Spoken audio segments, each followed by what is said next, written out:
আজকের পর্বে শেয়ার করব রোদে দেওয়া ঝামেলা ছাড়াই টক ঝাল মিষ্টি জলপাইয়ের আচার। খুবই সহজ পদ্ধতিতে শেয়ার করার চেষ্টা করেছি, আপনারা যে কেউ এটা বানিয়ে ফেলতে পারবেন। আর এই জলপাইয়ের আচার খুবই সুস্বাদু হয় খেতে। এটা আপনারা 1 বছর নয় 2 বছর পর্যন্ত সংরক্ষণ করতে পারবেন কোনো রকম রোদে দেওয়া ঝামেলা ছাড়াই। আশা করি রেসিপিটি আপনাদের সবার ভালো লাগবে। জলপাইয়ের এই আচার বানানোর জন্য আমি এখানে নিয়েছি 2 কেজির মতো জলপাই। জলপাইগুলো আগে থেকে ভালো করে জলে ধুয়ে নিয়েছি, তারপরে খুব ভালো করে জলটাকে শুকিয়ে নিয়েছি। এবার এই জলপাইগুলোকে আমি সিদ্ধ করে নেব। আর তার আগে আমি জলপাইয়ের আচারের একটা মশলা বানিয়ে নেব। তো এখানে আমি 1.5 টেবিল চামচ পরিমাণ গোটা ধনে, 2 টেবিল চামচ পরিমাণ পাঁচফোড়ন এবং 2 টেবিল চামচ পরিমাণ গোটা জিরে, সবশেষে দিয়ে দিলাম 8-10টার মতো শুকনো লঙ্কা। এবার আমি সব মশলা ভাজার জন্য কড়াইয়ে দিয়ে দিলাম এবং এই সাথে দিয়ে দিচ্ছি আমি 1 টেবিল চামচ পরিমাণ মৌরি। মৌরিটা অবশ্যই দেওয়ার চেষ্টা করবেন, তাহলে আচারে দারুণ একটা ফ্লেভার আসে। এবার আমি লো টু মিডিয়ামে রেখে ভালো করে আচারের এই মশলাটাকে ভেজে নেব। তো এখানে মশলাটা কিন্তু একদম পারফেক্ট ভাজা হয়ে গেছে। এখন আমি এই মশলাটাকে শিলে গুঁড়ো করে নেব। অন্যদিকে আমি প্রেসার কুকারে জলপাইগুলো দিয়ে দেব। আমি প্রেসার কুকারেই জলপাইটা সিদ্ধ করে নেব। আমি এখানে জলপাইটা সিদ্ধ করে নিলাম। আপনারা চাইলে কিন্তু সিদ্ধ না করেও এই আচারটা বানাতে পারবেন। সেক্ষেত্রে জলপাইগুলোকে 2 ফালি করে কেটে নিতে হবে। তো এখানে আমি 1.5 গ্লাসের মতো জল দিয়ে এখন জলপাইগুলোকে ভালো করে সিদ্ধ করে নেব। তো এখানে জলপাইগুলো আমি সিদ্ধ করে নিয়েছি। আর সিদ্ধ করার পর অবশ্যই খুব ভালো করে জলটাকে ঝরিয়ে নিতে হবে। দেখেই বুঝতে পারছেন জলপাইগুলো খুব সুন্দর সিদ্ধ হয়ে গেছে। তো এখন আমি হাত দিয়ে প্রত্যেকটা জলপাই এভাবে একটু ভেঙে দেব।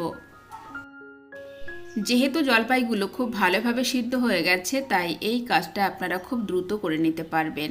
তো এখানে জলপাইগুলোকে কিন্তু আমি খুব সুন্দর করে ম্যাশ করে নিয়েছি। আপনারাও ঠিক এভাবেই বানিয়ে নেবেন। এরপর আমরা চলে যাব মূল রেসিপিতে। আমি এখানে প্রায় 1.5 কাপ পরিমাণ দিয়ে দিচ্ছি সরিষার তেল। যেহেতু এখানে আমি 2 কেজির মতো জলপাই নিয়েছি, তো সেই হিসাবে 1.5 কাপ পরিমাণ দিয়ে দিলাম সরিষার তেল। 1 টেবিল চামচ পরিমাণ দিয়ে দিলাম পাঁচফোড়ন। এখন পাঁচফোড়নটাকে একটু ভেজে নেব যতক্ষণ না সুন্দর একটা গন্ধ বেরিয়ে আসে।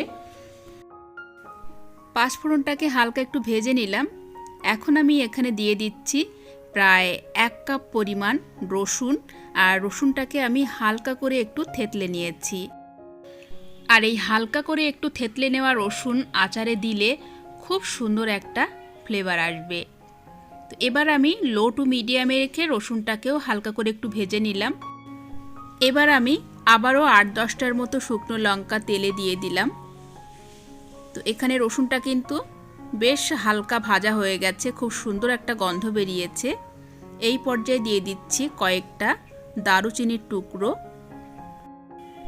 দারুচিনির বদলে আপনারা তেজপাতা দিতে পারেন। এবার আমি এখানে দিয়ে দিচ্ছি 1/2 চা চামচ পরিমাণ ধনে গুঁড়ো, কাশ্মীরি লঙ্কা গুঁড়ো দিয়ে দিলাম 1/2 চা চামচ পরিমাণ, 1/2 চা চামচ পরিমাণ হলুদের গুঁড়ো দিয়ে ভালো করে একটু মিশিয়ে নিলাম। এবার আমি এই তেলে দিয়ে দিচ্ছি 2 কাপ পরিমাণ চিনি। যেহেতু আমি জলপাইটাকে সিদ্ধ করে নিয়েছি, তাই টক জলটা বেরিয়ে গেছে। আপনারা যদি জলপাইটা সিদ্ধ না করেন, সেই ক্ষেত্রে 3 কাপ পরিমাণ চিনি দিয়ে দেবেন। তো এখানে চিনিটা কিন্তু খুব ভালোভাবে গলে গেছে। এখন আমি এই মশলা থেকে তেল মশলা কিছুটা একটা বাটিতে তুলে রাখছি। এই তেল মশলাটা আমি যখন আচারটা জারে ভরবো, তো আচারের নিচে এবং উপরে ব্যবহার করব। তো এখানে মশলাটা কিন্তু অলমোস্ট রেডি। এখন আমি যে ম্যাশ করে রাখা জলপাই, তো সেই জলপাইটা দিয়ে দেব। আর এই পর্যায়ে কিন্তু গ্যাসের ফ্লেমটাকে লো টু মিডিয়ামে রেখে দেবেন, তা না হলে মশলাটা কিন্তু পুড়ে যেতে পারে। তো এখানে জলপাইটা দেওয়ার পর এখন খুব ভালো করে মশলার সাথে জলপাইটাকে মিশিয়ে নিতে হবে। আর অন্যান্য আচার বানানোর সময় যেমন এক্সট্রা জল বেরিয়ে আসে, জলপাইয়ের ক্ষেত্রে কিন্তু জল বার হবে না, তো সেজন্য আপনাকে অনবরত কিন্তু নাড়াচাড়া করতে হবে।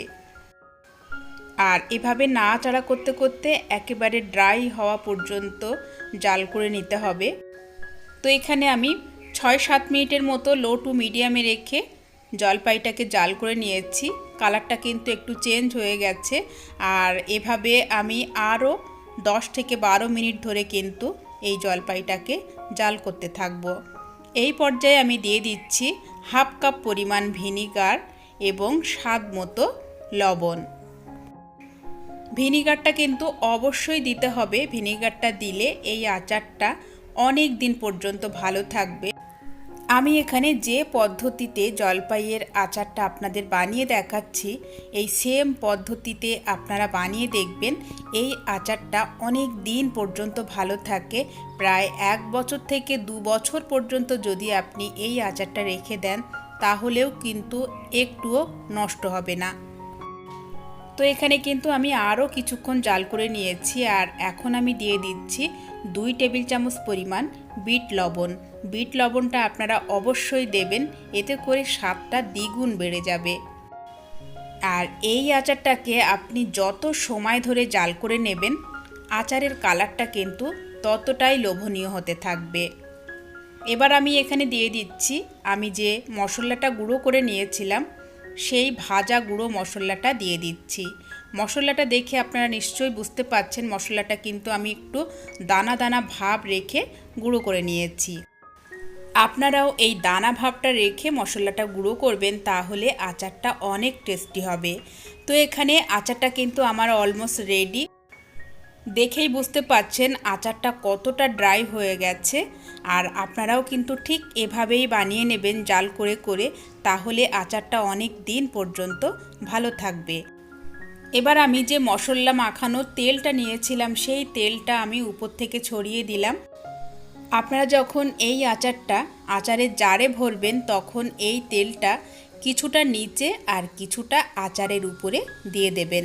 এতে করে আচারটা দারুণ সুস্বাদু হবে, খুব সুন্দর একটা ফ্লেভার আসবে। আর এই আচারটা কিন্তু রোদে দেওয়ার কোনো ঝামেলা নেই। আপনারা রোদে না দিয়েও এই আচারটা প্রায় 2 বছর ধরে সংরক্ষণ করতে পারবেন। আশা করি আমার আজকের এই সুস্বাদু জলপাইয়ের আচারের রেসিপিটি আপনাদের সবার ভালো লেগেছে। রেসিপিটি ভালো লাগলে লাইক, শেয়ার এবং সাবস্ক্রাইব করার অনুরোধ জানিয়ে আজকের পর্ব থেকে বিদায় নিচ্ছি। সবাই খুব ভালো থাকবেন, সুস্থ থাকবেন। দেখা হচ্ছে আগামী পর্বে নতুন রেসিপি নিয়ে। আল্লাহ হাফিজ।